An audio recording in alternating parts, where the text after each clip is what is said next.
Uma menina curiosa que cai no mundo da fantasia. Uma menina com cabelo Black Power que tem muito orgulho da sua aparência. As duas de personalidades fortes. E uma obra que fala sobre o uso de recursos multimídia na educação. Esses são os assuntos do Clube do Livro de hoje. Então fique ligado, está no ar o Educação.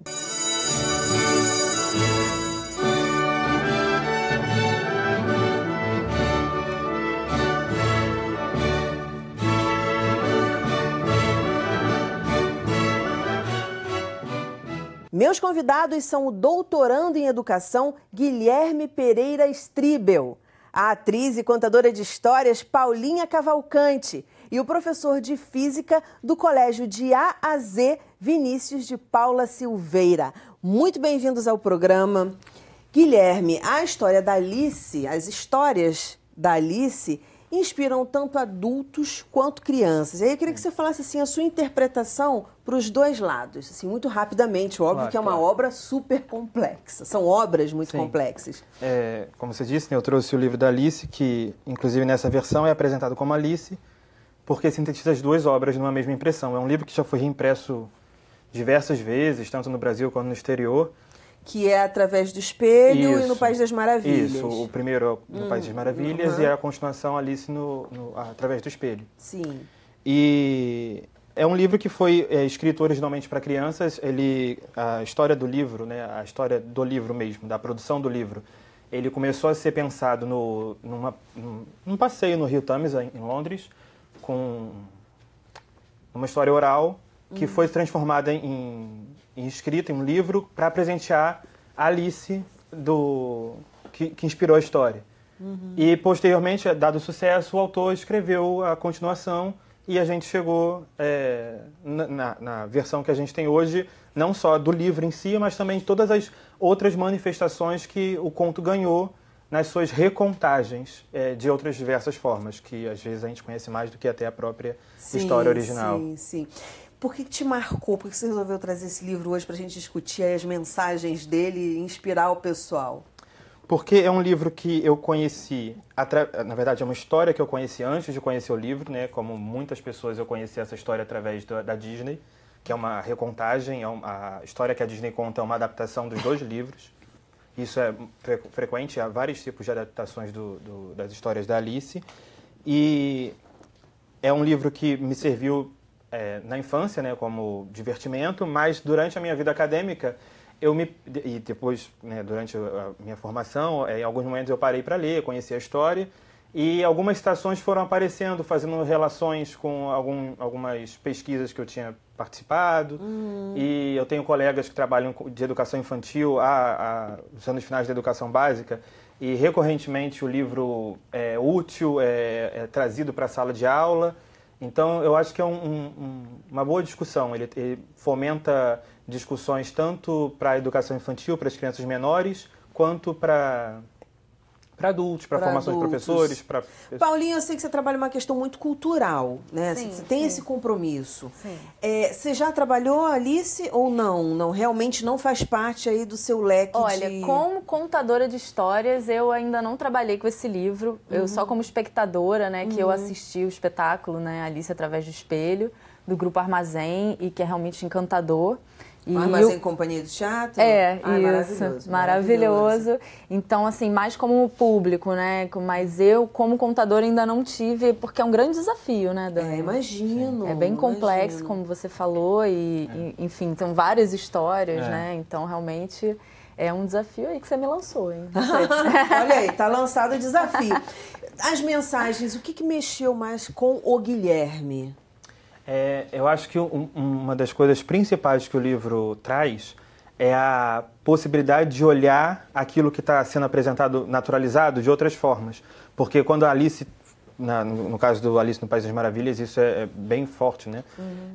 Quando ela se depara com algo que ela acha que estava dado, que era daquela forma, o mundo onde ela está naquele momento é outro e as coisas funcionam de outra forma.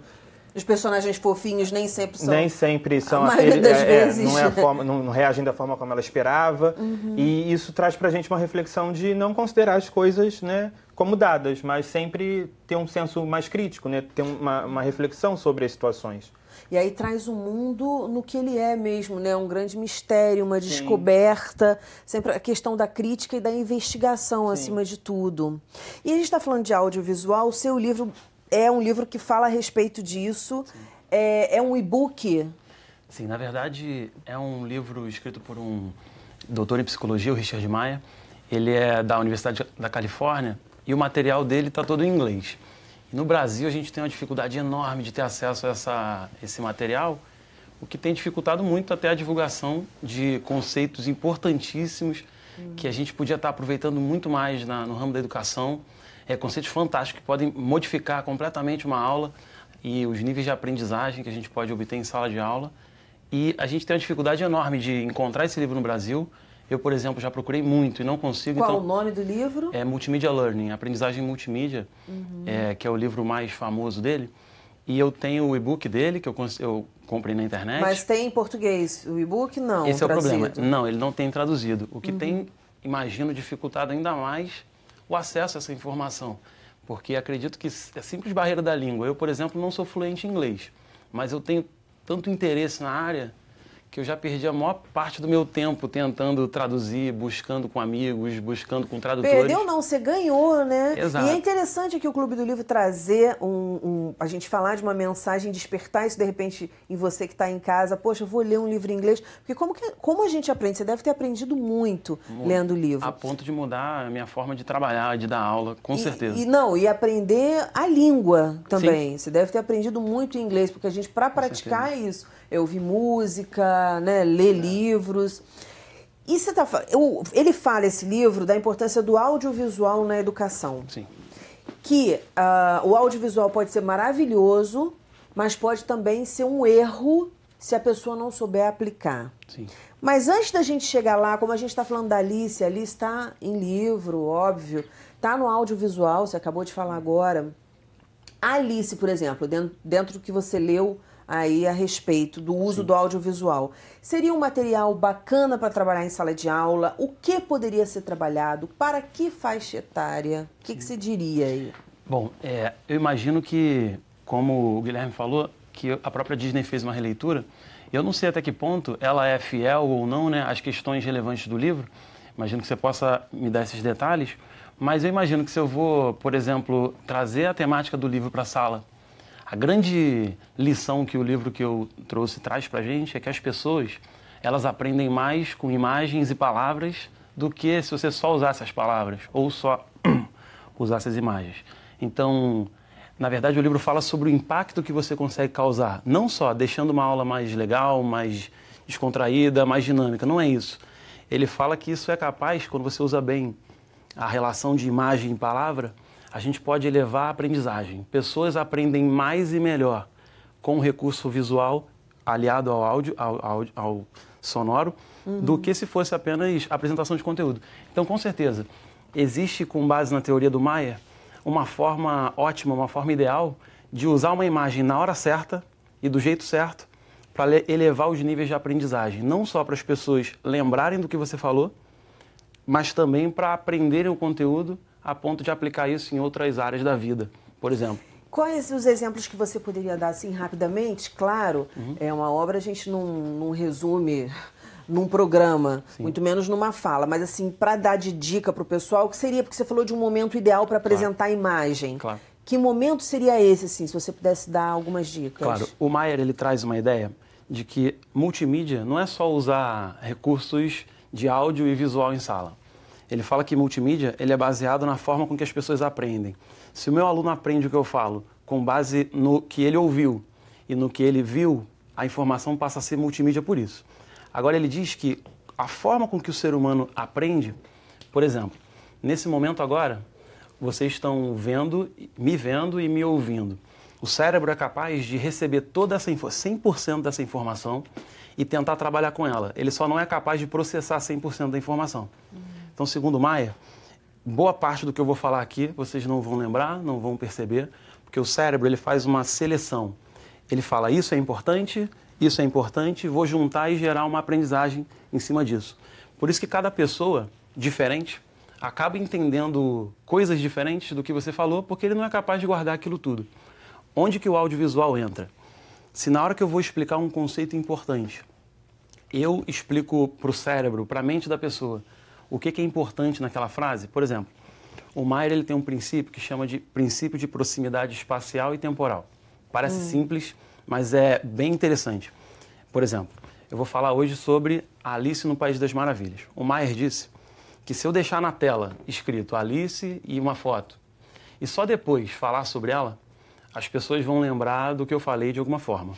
Mas se eu, na hora que falo, ela surge, como o processamento ativo do cérebro trabalha na relação de audiovisual ao mesmo tempo, é importante que a fala esteja aliada ao processo visual. Então, enquanto eu explico um conceito que pode ser bem complexo, tenho certeza que as lições da Alice são bem subjetivas e bem complexas, a ponto de um recurso audiovisual ajudar muito. Então, imagina que eu vá explicar um conceito e, enquanto eu falo, o conceito surge na tela. O Maier testou. Como o processamento, como ele diz, é ativo, eu não só guardo as informações, eu pego e processo. Por exemplo, se eu falar sobre um gato agora, no caso da Alice, a hora que eu vou falar do gato, certamente, na hora que eu falo gato, uma imagem de gato surge na sua cabeça. Então, o que o cérebro faz, eu falei um monte de coisas aqui agora, mas vocês provavelmente selecionaram o gato e resolveram imaginar o que é um gato. Quem disse que era o gato que eu tinha que selecionar como palavra importante? E se na hora que eu falasse gato, surgisse gato na tela, isso com certeza ajudaria no processo cognitivo, na compreensão do que eu estou falando. Porque eu estou dizendo para cada indivíduo quais são as palavras importantes que devem se relacionar para formar um contexto, um conceito que às vezes é complexo. Mas a palavra gato ou uma imagem de gato? Aí que tá. O Maier diz que se eu falo gato e na hora surge um gato e está escrito gato, olha só que coisa, parece que a gente só está falando de gato. Só que eu disse, você leu e viu. Imagina que eu estou explicando um conceito difícil de física, por exemplo, e na hora que eu falo, ele surge como imagem e como palavra. Perfeito. Vamos fazer uma brincadeira aqui, que eu acho que vai ilustrar legal. Vamos parar um pouquinho aqui com a Alice, vou entrar no livro da Paulinha, a gente vai falar de conceitos, de mensagens. Enquanto isso, eu queria que Vinícius fosse pensando em alguma coisa para dar de exemplo para o professor, que a gente poderia trabalhar em sala de aula e recursos, enfim, que a gente poderia puxar daí. Fala um pouquinho do seu livro, Paulinha, então, mostra pra gente. Esse livro aqui é da Kyu-san de Oliveira, foi escrito em 2013 e é realmente muito interessante em vários aspectos, né? Ele chegou na minha mão dentro de uma feira de livros de pessoas negras no Renascença, que é um clube de resistência negro já do Rio de Janeiro. E eu falei, filho, escolhe um livro. E aí ele escolheu esse, entre tantos ele falou, quero esse, Seu mamãe. filho? Meu filho. No mundo... O mundo... Não, é O Mundo no Black Power de Taiyo. Quer dizer, é um mundo inteiro dentro desse Black Power, né? Então a história é que ela consegue imaginar... Eu tô vendo a silhueta ali dela. Ela consegue imaginar tudo que é possível e impossível e que mora dentro do cabelo dela, né? Então é um enaltecimento da beleza negra. Né? Então tem que ser muito trabalhado. Isso, né? E é lindo. Mostra. Ele é lindo. Assim, cada pedacinho dele é emocionante.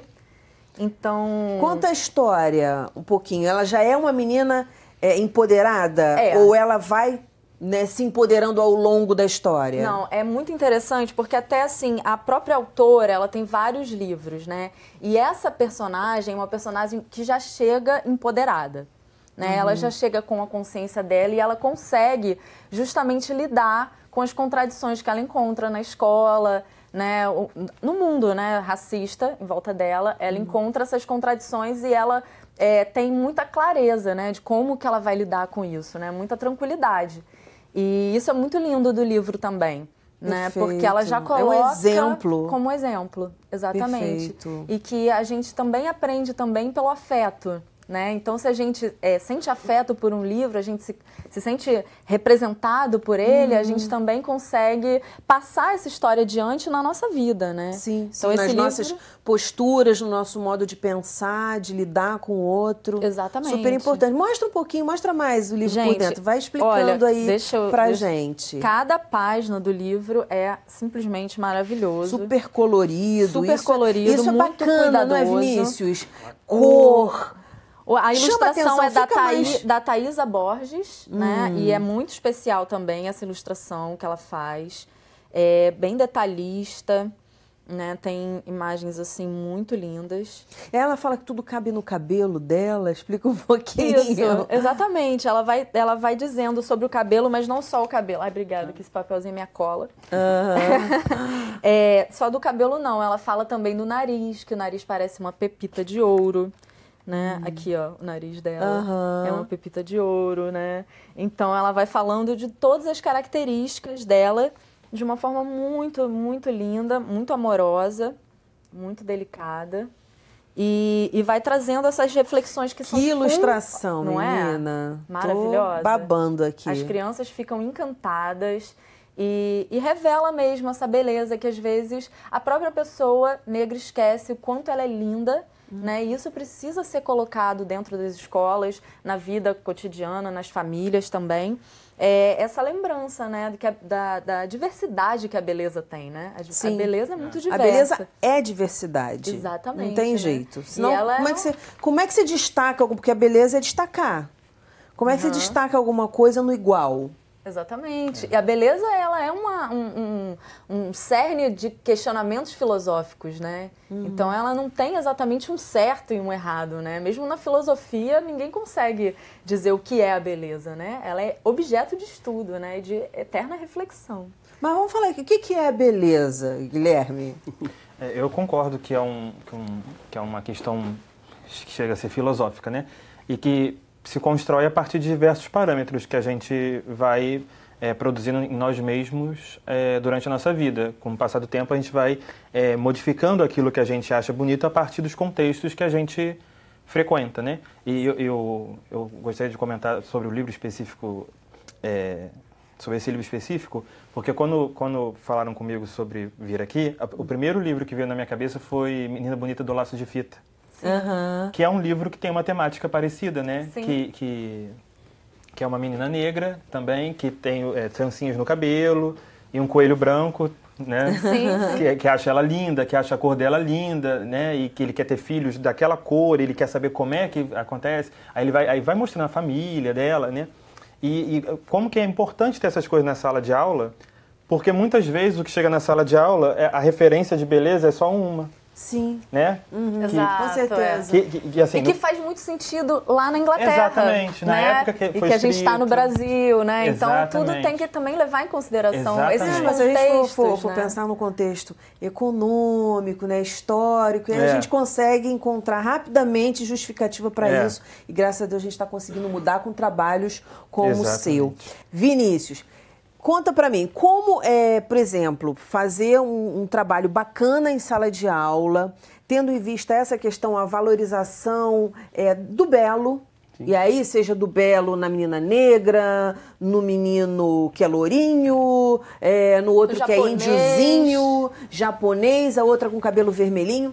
Como você daria uma aula usando o audiovisual para dar de exemplo de atividade para os professores nesse contexto? Claro.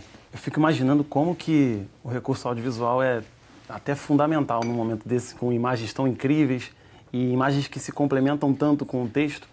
E eu fico imaginando que se o professor sentou e preparou uma aula sobre o livro, uma aula de literatura, eu imagino que ele não está ali só para contar a história do livro. Ele deve querer passar uma mensagem, talvez uma grande lição no final, ou que o livro queira passar. Agora, o que isso acaba virando, na maioria dos casos, quando um professor se propõe a usar um PowerPoint para explicar o que tem no livro? Eu vou chutar uma possibilidade. Deve entrar um template azul com uma linhazinha do PowerPoint já pronta no fundo e uma série de tópicos. O livro fala sobre a menina negra e o cabelo. Quando o PowerPoint, a aula, entra com uma sequência de tópicos, a gente está jogando o recurso audiovisual no lixo. O próprio Maier tem um princípio, chama princípio da redundância. Ele fala que a pior coisa que você pode fazer para explicar um conceito para alguém é escrever um texto no PowerPoint e ler o texto em sala. Enquanto as pessoas leem o texto, elas não vão prestar atenção no que você está falando. Enquanto quem está te ouvindo não vai conseguir ler o que está escrito. A sua leitura atrapalha a leitura do aluno. E enquanto ele lê, ele se complica na hora de entender o que você fala. Agora, o Maier diz que, e se na hora que eu falasse da menina negra, aparecesse uma menina negra, e quando eu fosse tratar uma questão de preconceito, a palavra preconceito estivesse lá. Mas o conceito a ser ensinado, ele é dito. E o conceito é reforçado pela palavra e pela imagem. Então, ele diz que nesse momento, o incrível é que a pesquisa do Maier, que é muito séria, ele não prova que as pessoas vão só lembrar, como eu falei, do que foi dito em sala. Elas são capazes de aprender o conteúdo e aplicar isso em outros problemas. Eu penso na importância que isso tem numa aula de literatura onde você quer passar um conceito de vida ali. E certamente o recurso entra não como uma lista de tópicos, mas como algo que vai fazer com que as pessoas lembrem e aprendam o que eu estou falando. Então isso não se aplica a uma aula de física e química apenas, né? Mas numa aula sobre vida, sobre conceitos de vida. E eu quero que as pessoas lembrem do que eu falei. E com certeza o recurso audiovisual entra nessa jogada. Se eu aproveitasse essas imagens incríveis, com palavras apenas, sincronizadas com o que eu digo, o Maier prova que mais pessoas aprendem, mais pessoas lembram. Isso acaba sendo útil para todos os ramos. Né, isso é fantástico, porque o que eu já assisti de apresentação assim... É verdade. Que bota realmente no PowerPoint aquilo que está falando. E eu realmente, ou eu leio ou eu copio, que também tem essa, de copiar, pô, isso é muito interessante. E escutar o que o cara está falando ao mesmo tempo é complicado. E as várias possibilidades de mediação da leitura, né? Sim. Porque, assim, eu como contadora de histórias consigo reconhecer na sua fala, não li o livro do Maier, não conheço ele, mas consigo reconhecer na sua fala esses mecanismos, né? Que a gente não necessariamente se utiliza do audiovisual, né? Mas a gente utiliza recursos para se comunicar melhor, para conseguir com que o outro também apreenda, né, aquilo que a gente está falando, não só na aula, mas também usa a contação de histórias para transformar o livro numa outra coisa, né?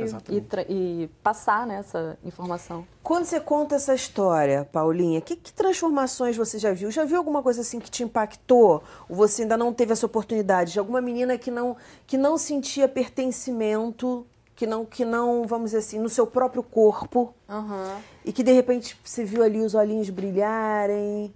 Isso acontece muito principalmente até quando eu tô em cena, independente até da história que eu tô contando. Esse reconhecimento acontece muito e eu percebo que os meus companheiros e as minhas companheiras que são negros e negras, quando a gente encontra com as crianças que conseguem se reconhecer, esse brilho no olhar ele surge, né? Independente até do conteúdo. E quando o conteúdo é voltado para essa direção, então a pessoa sente que a gente está falando diretamente com ela. Mas não só as crianças negras ou as crianças indígenas, mas as outras crianças, as crianças não negras, não indígenas, né, de várias outras etnias, também conseguem ver o valor que aquela cultura também tem. Né? Que como o Guilherme estava falando, às vezes uma cultura, por vezes no Brasil, uma cultura foi enaltecida, né, em detrimento das outras. Então, quando a gente vai recuperando, parece até que hoje em dia é uma coisa até natural, né? A gente falar sobre isso, mas não é, é uma batalha antiga e já muito grande, né? Então, agora a gente faz o AIO, Encontro Negro de Contadores de História, que já fazem 4 edições. Fantástico. Isso. E é maravilhoso também os questionamentos que a gente conversa lá a respeito, por exemplo, do Menina Bonita do Laço de Fita, que é um livro maravilhoso da Ana Maria Machado, que eu amo, uma grande escritora brasileira, mas que é branca, né? Então a gente fica se questionando também. Quando você falou isso, eu pensei lugar de fala. Foi por isso que eu não trouxe. Na verdade, assim, não acho que esse livro tenha que cair em desuso. Eu tenho ele, o meu filho, que também adora esse. Ele também adora esse do Menina Bonita e canta a música. Eu conto também essa história. Mas é legal a gente saber também outras referências, né? Sim, de autoras negras que falam sobre meninas negras, porque já foram meninas negras, né, na escola. Exatamente. Então, a AIO tem várias consegue agregar pessoas de todo o Brasil, inclusive da África, e muitas escritoras e escritores negros e negras que estão aí com os livros lançados, né? Então... Pô, maravilhoso. Agora eu quero usar o exemplo, só porque eu gosto de falar, a gente aqui filosofa, a gente fala de prática, a gente fala de tudo no programa. Uma parte do livro, você falou da questão, acho que foi eu que falei da questão dos personagens bonitinhos, que na verdade fofinhos, que não tem uma personalidade fofinha. Queria que você desse um outro exemplo para a gente fazer a brincadeira com o Vinícius, mas o Vinícius falando de um erro, além desse erro dos tópicos, se você puder falar algum outro erro, ou assim um grande acerto, que com certeza vai dar certo se o professor lançar a mão, para deixar você à vontade. Tá bom. Fala de alguma mensagem desse livro, das obras sobre a Alice, que tenha impactado também você em relação a valores, porque eu sei que é uma obra que fala muito de valores. Sim. Quando ele estava falando, logo no começo do livro, a Alice fala que ela estava irmando uma ribanceira, né, lendo, só que ela não estava com interesse em ler, porque era um livro sem figuras e sem diálogos. Aí ele estava falando ali, aí eu lembrei logo do comecinho do livro, que a Alice fala exatamente isso. Que ela não tinha interesse naquilo, por quê? Porque não era uma coisa escrita para ser interessante. E é isso, né? O livro traz o tempo todo esses questionamentos, por exemplo, logo começa o livro com essa frase. Eu que sou professor, eu penso na minha prática pedagógica, né? O que eu estou fazendo na sala de aula, que às vezes, né? Porque às vezes a gente chega na sala de aula e faz exatamente isso. Como ele falou, eu vou usar um PowerPoint, né? Vou usar um slide. Sim. Aí faz o que eu faria no slide com um quadro negro, por exemplo. Sim, o que você passaria no quadro, você transporta para o slide. E que às vezes isso não quer dizer que a tecnologia... Só cansa a mão e não adianta nada. Não é tecnologia, não é aproveitar a tecnologia. Gente, eu vou falar uma coisa para vocês. Você me desculpa te interromper, mas a gente está com 2 minutos para o final do programa.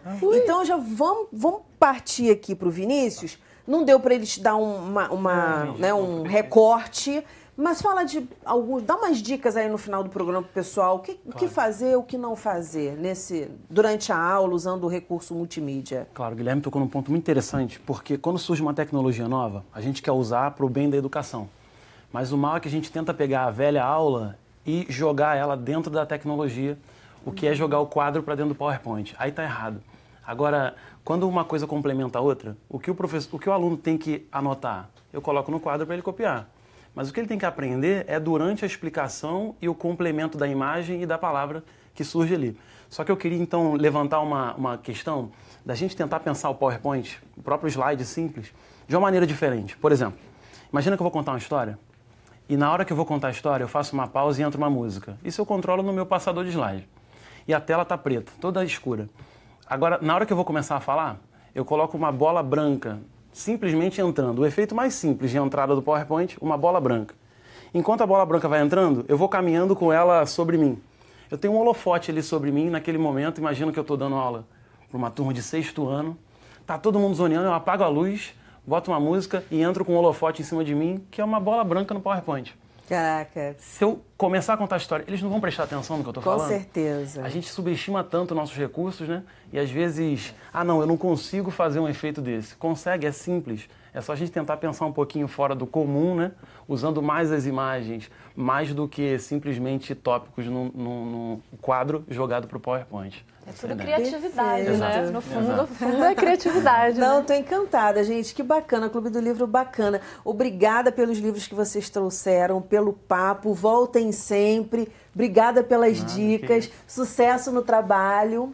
O nosso programa fica por aqui, mas na segunda-feira que vem tem muito mais às 9h da noite. Educação, se você não se envolver, não rola. Dias felizes, paz do eu e até lá.